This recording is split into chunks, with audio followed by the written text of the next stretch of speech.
Hello बच्चों, आज की क्लास में हम ये पढ़ेंगे कि जेरंड का प्रयोग हम कंप्लीमेंट के रूप में, ऑब्जेक्ट के रूप में कैसे करेंगे, पॉसेसिव या प्रीपोजिशन की बात कैसे करेंगे। आज हम उसको देखेंगे। पिछले क्लास में हमने ये पढ़ा था कि जेरंड का यूज हम सब्जेक्ट के रूप में करते हैं। आज हम देखेंगे कि जेरंड का यूज हम कंप्लीमेंट और ऑब्जेक्ट के रूप में भी करते हैं और कैसे करते हैं वो देखेंगे। तो जैसे अगर कहा जाए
ये दो सेंटेंस जरा देखिएगा। ये मैंने लिखा, मेरा लक्ष्य परीक्षा उत्तीर्ण करना है। यहाँ पे सब्जेक्ट आपको क्या नजर आता है? मेरा लक्ष्य, ये आपका क्या है? सब्जेक्ट। और यहाँ पे सब्जेक्ट क्या है? मेरी आदत क्रिकेट खेलने की है। यहाँ पे सब्जेक्ट क्या है? मेरी आदत। ये है आपका सब्जेक्ट। और टू बी वर्ब है यहाँ पे, उत्तीर्ण करना है। ये देखिए, मेरा लक्ष्य परीक्षा उत्तीर्ण करना है, ये टू बी वर्ब है। तो यहाँ पे आप लिखेंगे माय टारगेट, माय टारगेट। और कह रहा कि मेरा लक्ष्य क्या है? परीक्षा उत्तीर्ण करना है। ये टू बी वर्ब है आपका। ये टू बी वर्ब है मतलब इज आर एम, हाँ मतलब वाज वर, रहेगा मतलब विल बी शैल बी, हो सकता है मतलब मे बी कैन बी, इस तरह से। तो यहाँ पे लिखेंगे इज। देखिए, ये जो वर्ब होगा ना, वर्ब से जो आपका सब्जेक्ट या ऑब्जेक्ट बनेगा, एक वचन होगा। तो माय टारगेट इज, और क्या है? परीक्षा उत्तीर्ण कर। एक बात बताइए, जिसका भी लक्ष्य है वो परीक्षा उत्तीर्ण कर रहा है कि वो उसका ऑब्जेक्ट है? कर रहा है ना। ये एक्टिव वॉइस में बनेगा, ठीक है ना। तो हो जाएगा कि माई टारगेट इज, यानी कि मैं परीक्षा उत्तीर्ण कर रहा हूं। तो my target is passing, passing the examination, examination. अब यहां पे देखिएगा, जब टू बी वर्ब के बाद आता है जेरन, जब टू बी वर्ब के बाद जब आता है कोई नाउन या प्रोनाउन या कोई एडजेक्टिव, तो क्या होता है? वो कंप्लीमेंट होता है। मेरी बात सुनिएगा, जब टू बी वर्ब मतलब non action verb, non action verb के बाद जब कोई नाउन, प्रोनाउन, एडजेक्टिव आए तो वो होता है कंप्लीमेंट। यहाँ पे वही काम जब कोई क्रिया आएगी, यानी कि जेरंड या इन्फिनेटिव, तो वो कंप्लीमेंट होगा। तो यहाँ पे देखिए, passing the examination, my target is passing the examination. यहाँ पे ऐसे भी हो सकता है, यहाँ इन्फिनेटिव से भी हो सकता है, ये पहले हम लोग पढ़ चुके हैं। तो यहाँ पे टू पास भी हो सकता है, टू पास द एग्जामिनेशन, ये भी हो सकता है। तो my target is passing the examination या my target is to pass the examination, दोनों चलेगा, दोनों। तो यहाँ पे आपने देखा किसका प्रयोग हमने किस रूप में किया? कंप्लीमेंट के रूप में किया। जरा इसको देखिएगा, मेरी आदत क्रिकेट खेलने की है, तो यहाँ पे लिखेंगे माई हैबिट इज, क्या आदत है इज क्रिकेट खेलने की। मैं खेल रहा हूं, खेलने की क्रिया मैं कर रहा हूं कि मैं ऑब्जेक्ट हूं? मैं खेल रहा हूं, यानी कि क्रिया मैं ही कर रहा हूं, एक्टिव वॉइस में बनेगा। तो my habit is playing, playing और क्या खेलने की? Cricket. My habit is playing cricket. तो ये आपने कॉम्प्लीमेंट के रूप में इसका प्रयोग किया। अब हम जरा देखते हैं ऑब्जेक्ट के रूप में इसका प्रयोग कैसे करेंगे। हटा दें इसको।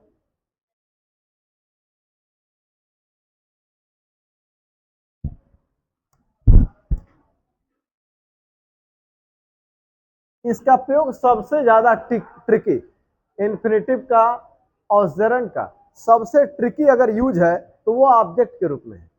कुछ वर्ब हैं, देखिए ऑब्जेक्ट कहाँ आता है, ऑब्जेक्ट कहाँ आता है वर्ब के बाद, तो कुछ वर्ब के बाद इन्फिनिटिव होता है, कुछ वर्ब के बाद जेरंड होता है, और कुछ वर्ब के बाद दोनों हो सकता है। कुछ वर्ब के बाद केवल इन्फिनिटिव ही लिखते हैं, कुछ वर्ब के बाद जेरंड लिखते हैं, इन्फिनिटिव नहीं लिखते, और कुछ वर्ब के बाद से दोनों लिख सकते हैं। तो अब ये देखना है कि किसके बाद से इन्फिनिटिव लिख सकते हैं, किसके बाद से जेरंड लिख सकते हैं। तो हम आज जेरंड की बात पढ़ रहे हैं, तो देखिए किसके बाद हम जेरंड लिख सकते हैं, इनके बाद हम जेरंड लिख सकते हैं, ये इनके बाद आप जेरंड लिख सकते हैं। अब जैसे देखिए इन सब के बाद आप जेरंड लिख सकते हैं। जैसे अगर कहा जाए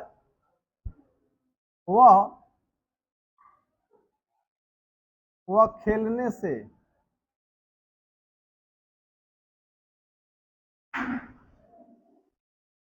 परहेज करना समझते हैं, वह खेलने से परहेज करता है, परहेज करना समझते हैं, बचता है या मुझसे बात करने से बचता है। अगर मैं बोलूं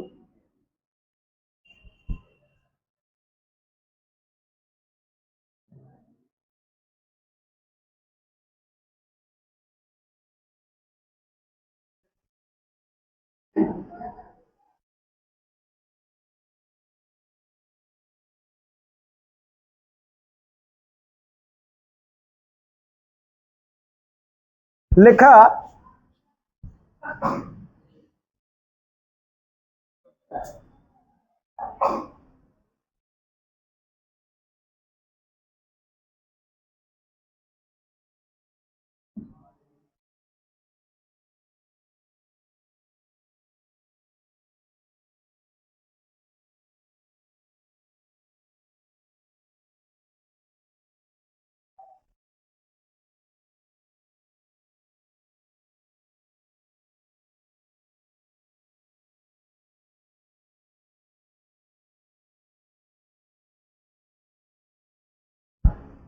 अब जरा इनको देखिएगा, लिखा है वह मुझसे बात करने से बचता है या वह मुझसे बात करने से परहेज करता है। पहले तो आप बताइए कौन सा टेंस है ये, बचता है परहेज करता है, प्रेजेंट इंडेफिनिट टेंस है ना।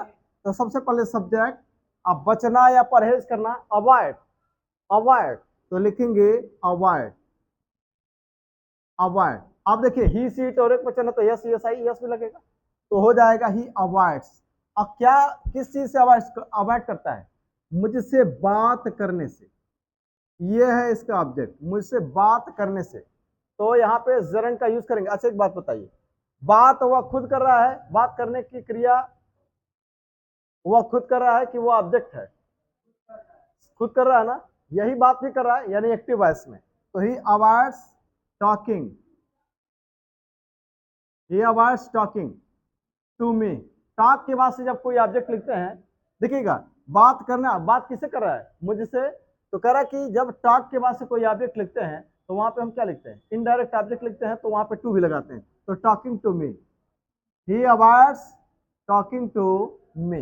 अरे यह समझ में आया, अवॉइड के बाद से इंफिनिटिव नहीं, जरन। जरा इसको देखिए, हम क्रिकेट खेलने का आनंद लिए, कौन सा टेंस, पास्ट इंडेफिनिट, तो हो जाएगा वी, पास्ट इंडेफिनिट में सेकंड फॉर्म, आनंद लेने का एंजॉय, और सेकंड फॉर्म हो जाएगा एंजॉयड, वी एंजॉयड। अब क्या आनंद लिए, क्रिकेट खेलने का,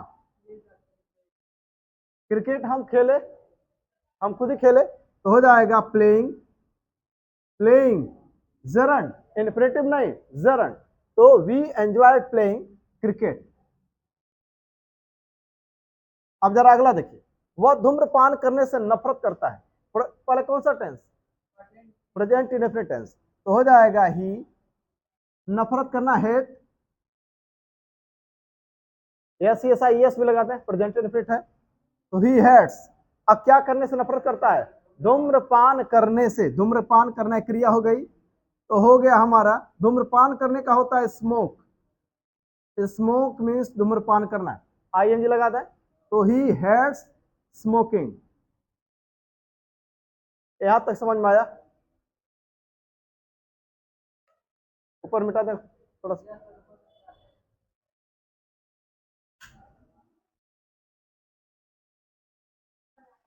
आप देखिएगा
अब जरा देखिएगा,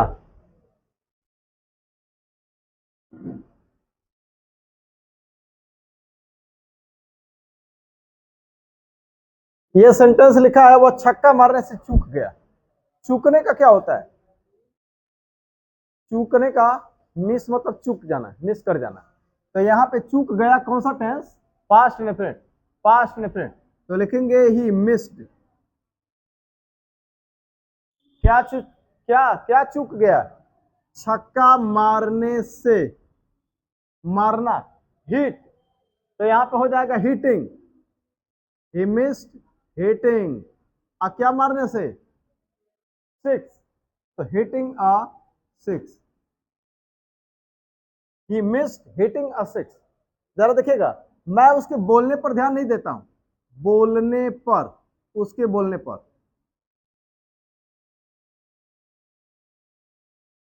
ध्यान नहीं देना, देखिएगा इधर, मैं उसके बोलने पर ध्यान नहीं देता हूं, कौन सा टेंस?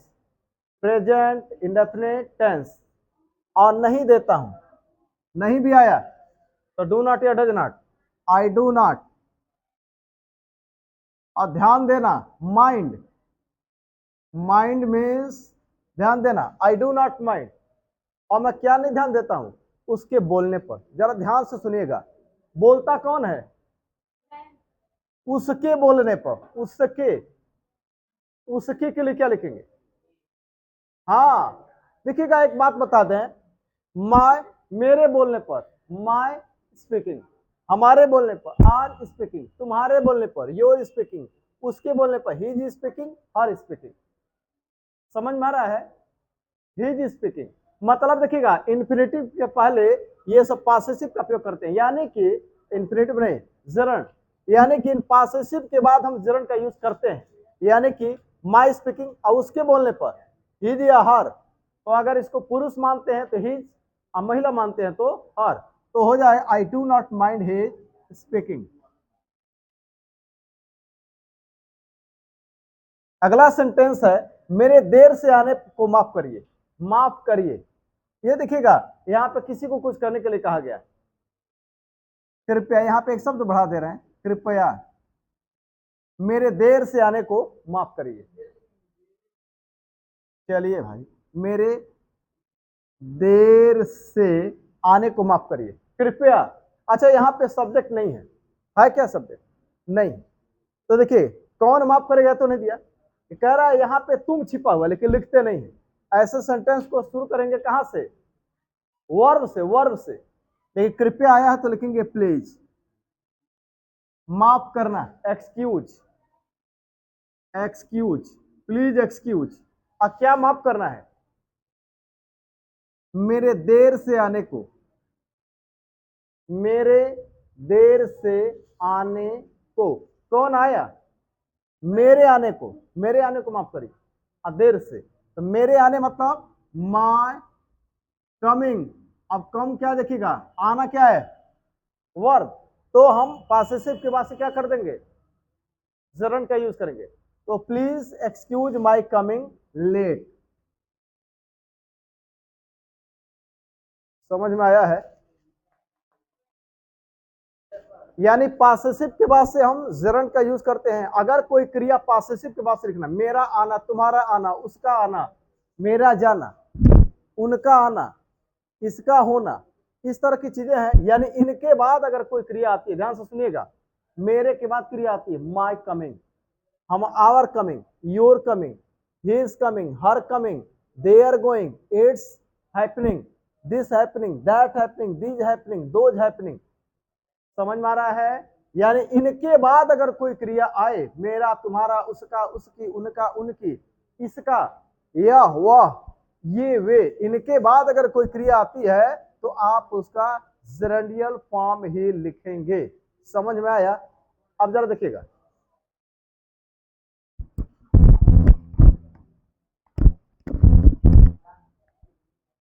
अब जरा देखिएगा, ये गिव अप, गिव अप मतलब फिनिश।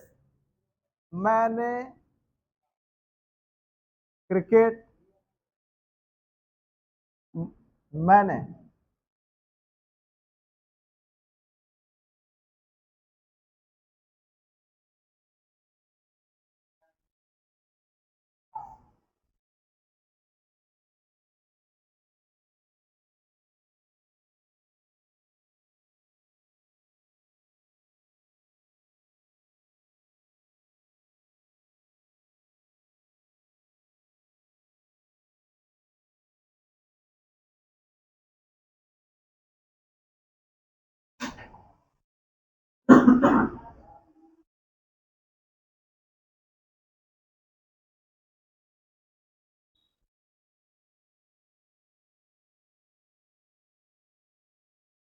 अब ये 3 सेंटेंस है, जरा देखिएगा।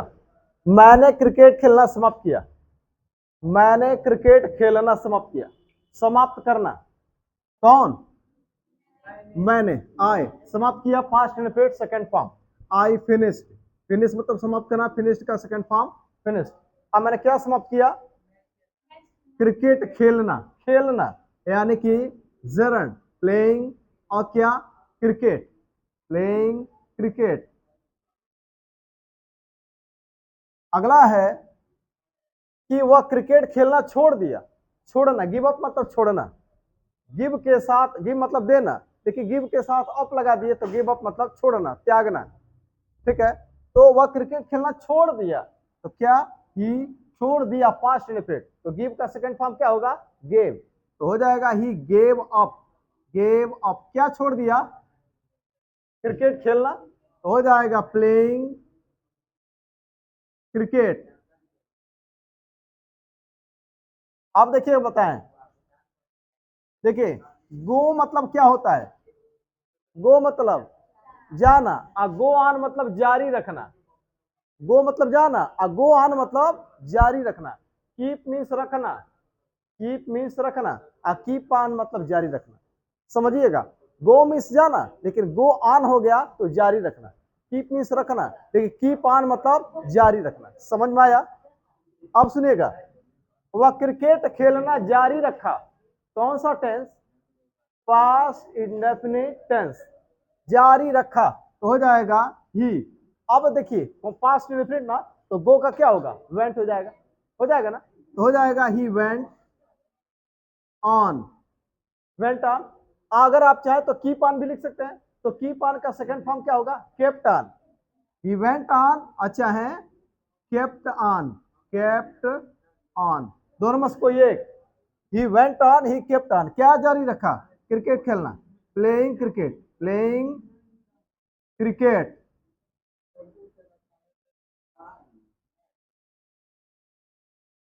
ये समझ में आया है? चलिए आगे बढ़ते हैं, इन सब का यूज मैं आपको बता दूं। चलिए आप समझ लिए ना? अगला देखिए, अगला है कांट हेल्प फॉन्ड ऑफ।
अब ये 3 सेंटेंस है, जरा देखिएगा।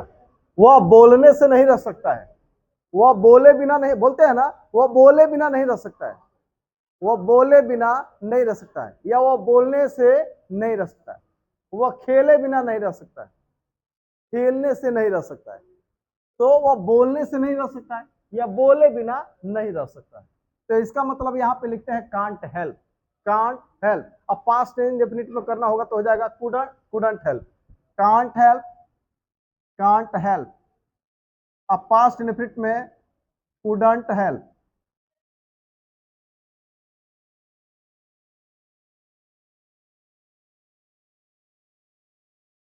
तो देखिएगा, वो बोलने से नहीं रह सकता है, बोले बिना नहीं रह सकता है, कैन नॉट हेल्प।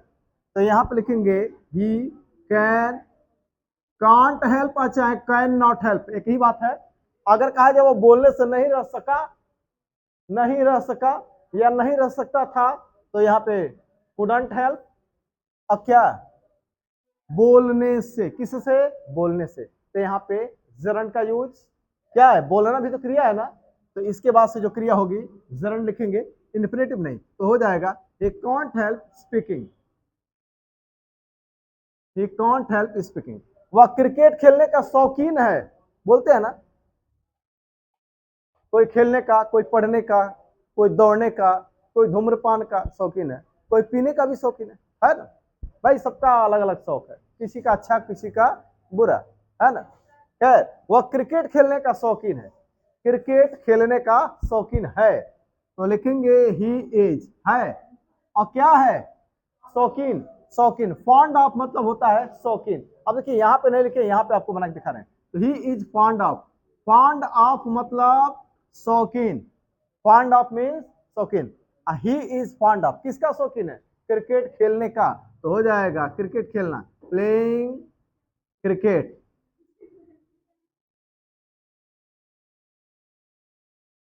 अब देखिएगा प्रीपोजिशन है ना, प्रीपोजिशन के बाद अक्सर क्या आता है, जेरंड आता है। अच्छा एक चीज और आपको यहाँ पे लिखना भूल गया है, वो अभी हम बता दे रहे हैं, लुक फॉरवर्ड टू, कहां पे, दूसरे लाइन में, यही ना, कांट हेल्प, कुडंट हेल्प, इसमें इसमें gerund.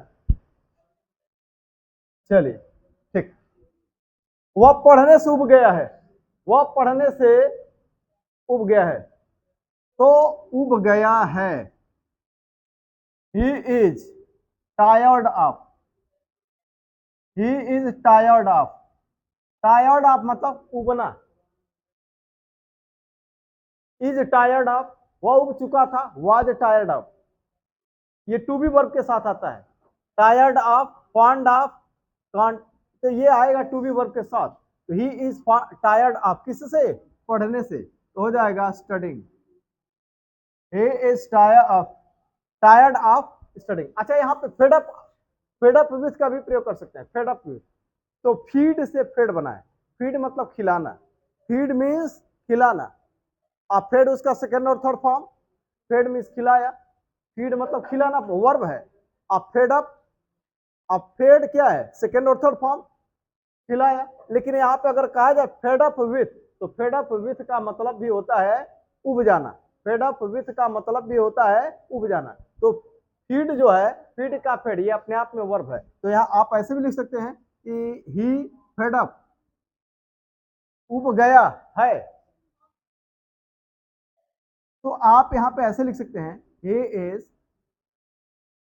Fed up with, tired of, fed up with, he is fed up with किससे, पढ़ने से, स्टडिंग। और ये समझ में आया है। चलिए, और एक चीज यहाँ पे लिखना भूल गया है, वो भी हम लिख दे रहे हैं,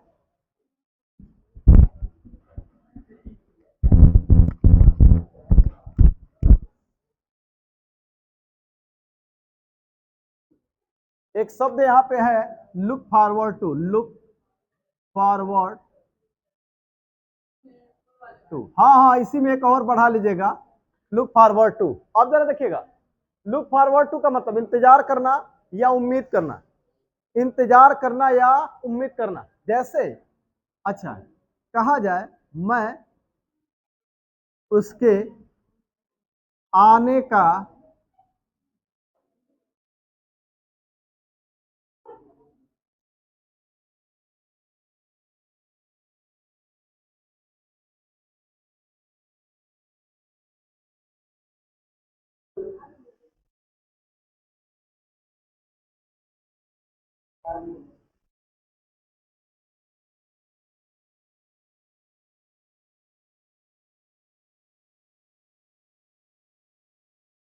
दो सेंटेंस यहाँ पे आपके सामने दिया गया है, एक है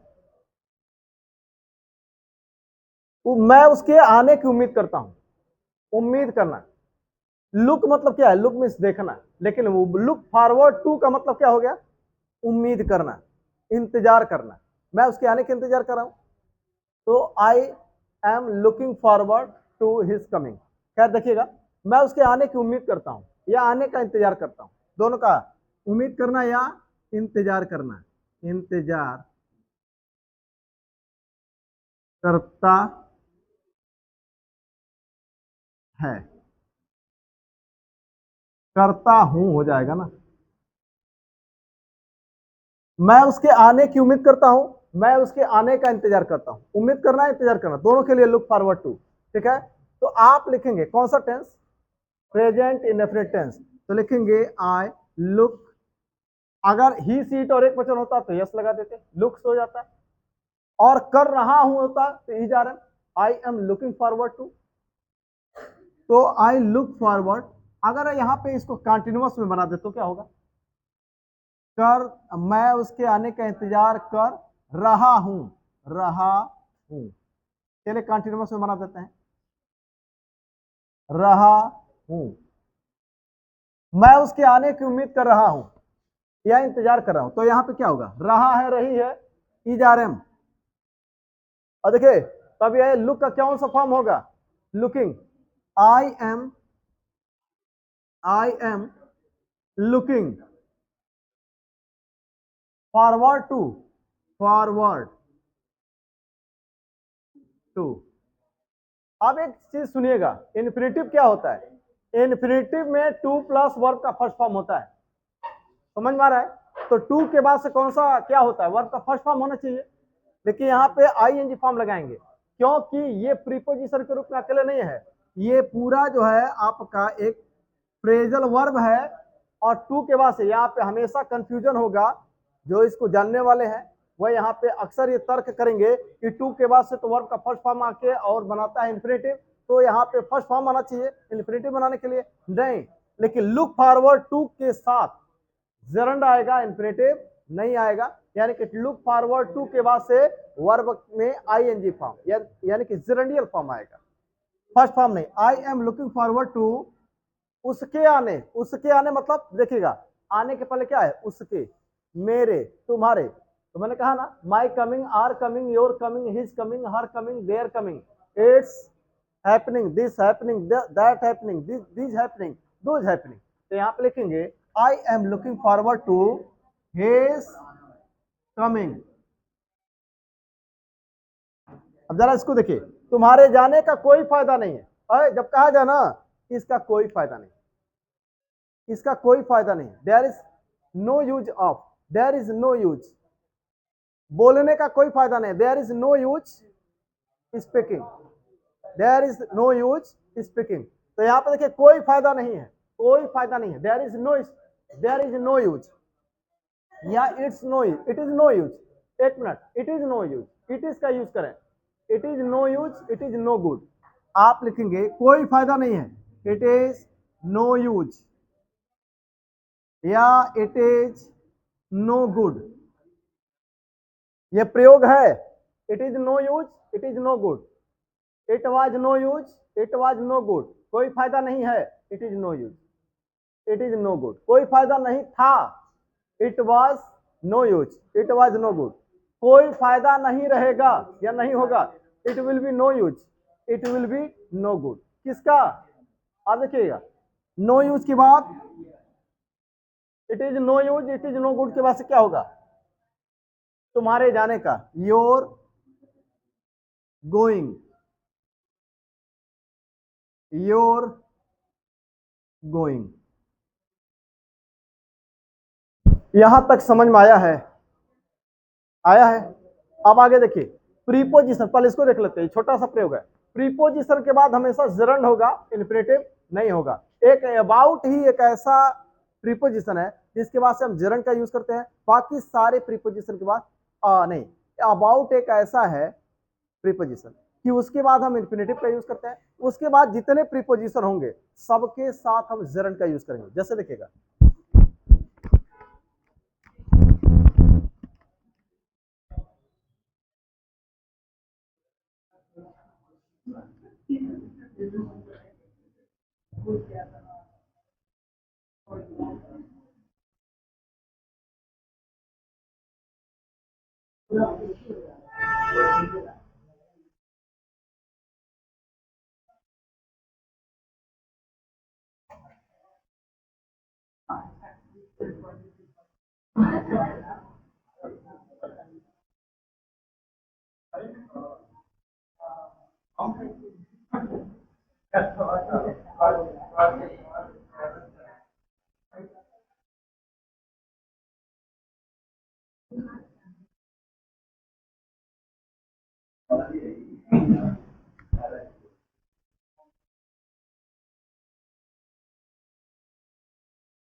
आप जरा इनको देखिएगा।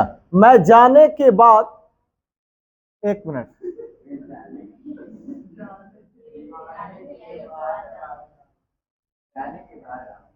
मैं तुम्हारे आने के बाद जाऊंगा। मैं तुम्हारे आने के बाद जाऊंगा, कौन सा टेंस है? Future indefinite. तो हो जाएगा आई शैल, जाऊंगा। मेन वर्ब तो यही है, आई शैल गो। अरे मेन वर्ब तो आई शैल गो कब? तुम्हारे आने के बाद, के बाद के लिए आफ्टर। आफ्टर। अब देखिए क्या कह रहा है, तुम्हारे आने, तुम्हारे आने, योर कमिंग। क्या हो जाएगा? Your coming. अब जरा इसको देखिए, मैं उसके परीक्षा उत्तीर्ण करने पर खुश हूं। मैं खुश हूं, I am happy. I am happy. क्या कह रहा है? उसके परीक्षा उत्तीर्ण करने पर,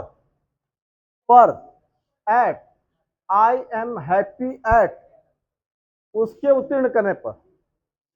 उसके, ये उत्तीर्ण किया है, किया है, तो हो जाएगा हिज पासिंग। वैसे तो यहाँ पे परफेक्ट जिरन का यूज होना चाहिए, लेकिन फिलहाल आप जिरन का यूज करिए, हिज पासिंग। परफेक्ट जिरन का यूज वैसे ग्रामेटिकली अगर देखें, करेक्ट अगर देखा जाए, तो यहाँ पे परफेक्ट जिरन का यूज होना चाहिए, यानी कि हैविंग प्लस थर्ड फॉर्म। लेकिन ज्यादातर पे हम लोग सिंपल इंफिनिटिव, सिंपल जिरन का ही यूज करते हैं। देखिएगा, एट हिज पासिंग, और क्या पास करने पर? His passing the examination. अब जरा इसको देखिएगा, मैं खेलने के बजाय काम पूरा किया। मैं खेलने के बजाय या खेलने के स्थान पर काम पूरा किया, तो लिखेंगे काम पूरा किया, I completed, past indefinite tense है, completed the work. I completed the work. कह रहा है खेलने के बजाय, यानी खेलने के स्थान पर, यही ना, मैं खेलने के बजाय काम पूरा किया, तो खेलने के बजाय, तो यहां पे हो जाएगा इंस्टीड ऑफ। इंस्टीड ऑफ मतलब के स्थान पर, इंस्टीड ऑफ, इंस्टीड ऑफ के स्थान पर, इन प्लेस ऑफ भी लिख सकते हैं। तो आई completed the work instead of, क्या करने के बजाय? ऑफ, प्रीपोजिशन के बाद खेलने, यानी कि प्लेइंग। समझ में आया? और एक यूज बस ये बचा है, इसको भी बताते हैं। चलिए इसको हटाते हैं, इसको मिटाते हैं।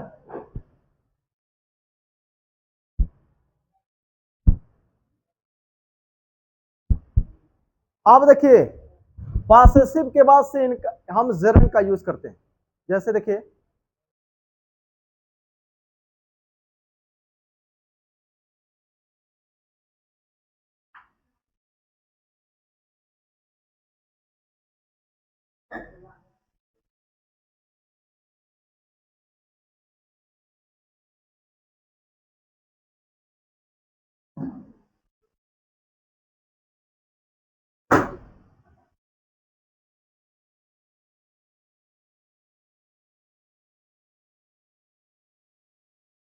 मैं तुम्हारे लौटने पर निर्भर करता हूं, मतलब तुम लौटोगे तो कोई काम मैं करूंगा, इस तरह का भाव है यहाँ पे।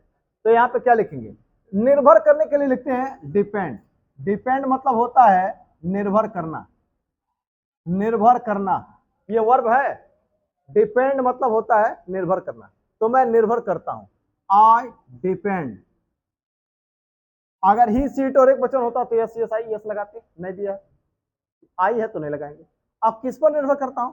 तुम्हारे लौटने पर, तो I depend on your your returning.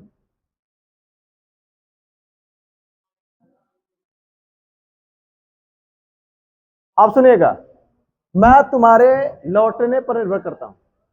अब यहां देखिए, लौटने का काम तुम ही कर रहे हो। अब जरा एक चीज और देखिएगा,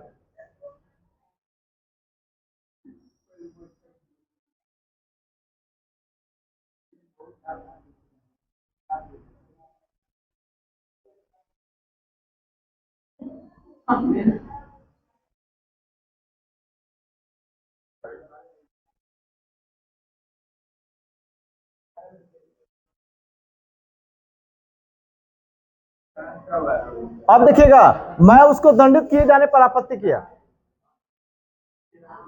मैं उसके दंडित किए जाने पर आपत्ति किया। कौन आपत्ति, कौन किया? मैं। आपत्ति करने का, आपत्ति करने का ऑब्जेक्ट, ऑब्जेक्ट मतलब आपत्ति करना है। आपत्ति किया, पास्ट इंडेफिनिट टेंस, आई ऑब्जेक्टेड, और टू, ऑब्जेक्ट के बाद से टू लगाया, टू लगाते हैं। और किसको मैंने आपत्ति किया, किस पर? उसको दंडित किए जाने पर आपत्ति किया। आपत्ति करना, विरोध करना, विरोध करना, समझ में आया? तो आई ऑब्जेक्टेड टू। आप देखिएगा, उसके दंडित किए जाने पर, ये दंडित कर रहा है, किसको किया गया? इसको किया गया है ना। तो यहाँ पे उसको मतलब वह दंडित हुआ। तो यहाँ पे अगर ये अगर करता, अगर ये खुद दंडित करता तो लिखते ही इज पनिशिंग। अब यहाँ पे क्या लिखते हैं? He is punishing. लेकिन ये दंडित कर नहीं रहा है, दंडित हो रहा है। तब यहाँ पे इसका पैसिव फॉर्म यानी कि ही इज बीइंग। तो पैसिव फॉर्म क्या होता है? बीइंग प्लस वर्ब का थर्ड फॉर्म। तो he is being punished, he is being punished. ये समझ में आया है? अब चलिए आगे बढ़ते हैं, एक दो सेंटेंस हो गया, ठीक है, देखते हैं बस एक दो। आप जरा देखिएगा, ईट का प्रयोग, ओए ईट का प्रयोग कब होता है? ईट का प्रयोग अगर सब्जेक्ट ईट है, अगर सब्जेक्ट ईट है तो यहाँ पे ईट से लिखेंगे। जैसे अगर कहा जाए मैं इसके होने पर, इसके घटित होने पर, घटित होना मतलब होने पर निर्भर करता हूं।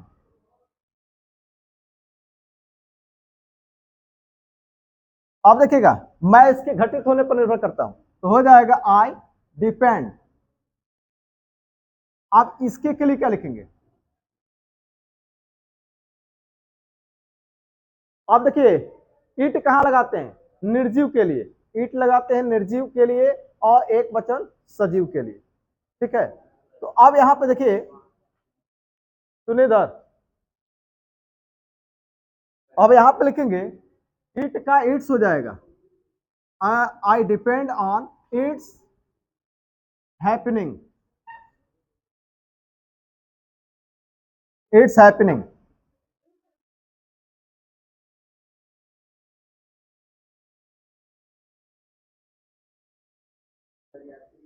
अरे भाई, 2 मिनट 2 मिनट।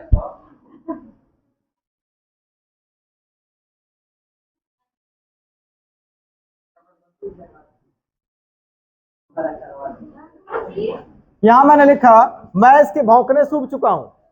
मैं इसके भौंकने, भौंकने का काम कौन करेगा? कौन करेगा? कुत्ता करेगा, कुत्ता करेगा ना। भौंकने का काम कौन करेगा? कुत्ता। तो क्या है? जानवर है, एक वचन है, जानवर है, तो उसके लिए ईट का प्रयोग करते हैं। तो उसके लिए हम उसका पासेसिव ईट्स हो जाएगा। तो लिखेंगे I am tired of, tired of, fed up with, I am tired of, I am fed up with, of Yeats, Yeats barking. और देखिए, और अगर नाम हो तो, नाम हो तो सर देखिए, ठीक है,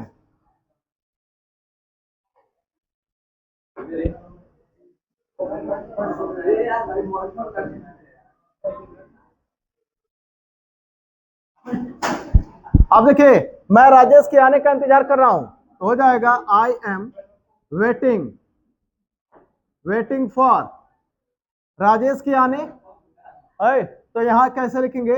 राजेश, यहां पे लिखेंगे राजेश कमिंग, राजेश कमिंग। राजेश के बाद से अपस्ट्रॉफी एस। लेकिन निर्जीव हो तो मैं दुकान के खुलने का इंतजार कर रहा हूं, इंतजार कर रहा हूं। अब देखिएगा मैं दुकान के खुलने का इंतजार कर रहा हूं। सुनिएगा निर्जीव के बाद से अपस्ट्रॉफी, सुनिएगा ओए, निर्जीव के बाद से अपस्ट्रॉफी एस का यूज नहीं होगा। देखिए आई इंतजार कर रहा हूं, आई एम वेटिंग फॉर। अब किसका इंतजार कर रहा हूं? दुकान के खुलने का, दुकान के खुलने का। खुलना भी क्या है? क्रिया है। तो दुकान के खुलने, तो आप लिखेंगे आई एम वेटिंग फॉर। आप देखिए आप ऐसे नहीं लिख सकते, जैसे आपने लिखा राजेश अपस्ट्रॉफी एस कमिंग, तो आप ऐसे नहीं लिख सकते। Shop, I am waiting for the shop, आप सीधा सीधा लिख देंगे, क्रिया को सीधा सीधा लिख देंगे, यानी अपस्ट्रॉफी एस नहीं रहेगा, सीधा उसको लिख देंगे। तो कैसे लिखेंगे? देखिएगा आप यहाँ अपस्ट्रॉफी एस लिखे, लेकिन निर्जीव के बाद से अपस्ट्रॉफी एस नहीं लिखेंगे, सीधा वो जिरंड ही लिख देंगे। तो अब आप बताइए दुकान खुद खोल रहा है कि खुल रहा है? ये पैसिव वॉइस में बनेगा कि एक्टिव वॉइस में? एक्टिव वॉइस में नहीं। मैं दुकान के खुलने, दुकान के खुलने, तो दुकान खुद खुलेगा, किसको खोला जाएगा? खोला जाएगा पैसिव वॉइस में। तो on the shop being opened. अब सुनिए अगर यहां पे हो, अगर यहां पे अगर ये क्रिया दुकान खुद ही खुलता, अगर एक मिनट, दुकान अगर खुद खुले तो अब क्या लिखेंगे? तो shop opening, opening, I am waiting for the shop opening, सीधा सीधा। यानी देखिए यहाँ पे अपस्ट्रॉफी एस, निर्जीव के बाद से अपस्ट्रॉफी एस नहीं लगाएंगे, अपस्ट्रॉफी नहीं लगाएंगे, सीधा सीधा वो जिरंड लिख देंगे। तो कुल मिला करके, लेकिन चूंकि ये खुद नहीं होगा, पैसिव वॉइस में बनेगा। तो आज के लिए बस इतना ही, बाकी कुछ चीजें बची हैं तो उसको अगले क्लास में देखेंगे। आज के लिए इतना ही, धन्यवाद।